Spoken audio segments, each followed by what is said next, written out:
ಒಮ್ಮೆ ಒಂದು ದಟ್ಟ ಕಾಡಿನಲ್ಲಿ ಬಲವಾದ ಸಿಂಹ ವಾಸಿಸುತ್ತಿತ್ತು. ಅದು ಕಾಡಿನ ರಾಜ. ಎಲ್ಲ ಪ್ರಾಣಿಗಳು ಅದನ್ನು ಭಯಪಡುತ್ತಿದ್ದರು. ಒಂದು ದಿನ ಸಿಂಹವು ಮಲಗಿದ್ದಾಗ ಒಂದು ಚಿಕ್ಕ ಇಲಿ ಅದರ ಮೇಲೆ ಹಾರಿ ಹಾರಿ ಬಿಡುತ್ತಿತ್ತು. ಸಿಂಹ ಎಚ್ಚರಗೊಂಡು ಕೋಪದಿಂದ ಇಲಿಯನ್ನು ಹಿಡಿದುಕೊಂಡಿತು.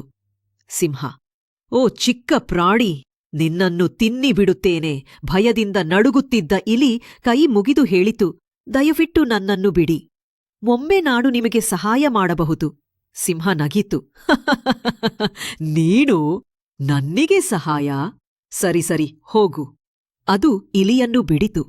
ಕೆಲವು ದಿನಗಳ ನಂತರ ಬೇಟೆಗಾರರು ದೊಡ್ಡ ಜಾಲವನ್ನು ಹಾಕಿ ಸಿಂಹವನ್ನು ಹಿಡಿದರು. ಸಿಂಹ ಗರ್ಜಿಸಿತು, ಅಯ್ಯೋ, ಯಾರಾದರೂ ನನ್ನನ್ನು ರಕ್ಷಿಸಲಿ! ಆ ಶಬ್ದವನ್ನು ಕೇಳಿದ ಅದೇ ಚಿಕ್ಕ ಇಲಿ ಅಲ್ಲಿ ಬಂತು. ಅದು ತನ್ನ ಹಲ್ಲಿನಿಂದ ಜಾಲವನ್ನು ಕಚ್ಚಿ ಕಚ್ಚಿ ಕತ್ತರಿಸಿತು. ಸಿಂಹ ಮುಕ್ತವಾಯಿತು. ಚಿಕ್ಕ ಪ್ರಾಣಿಯೂ ದೊಡ್ಡ ಸಹಾಯ ಮಾಡಬಹುದು ಎಂಬುದನ್ನು ಇಂದು ಕಲಿತೆ.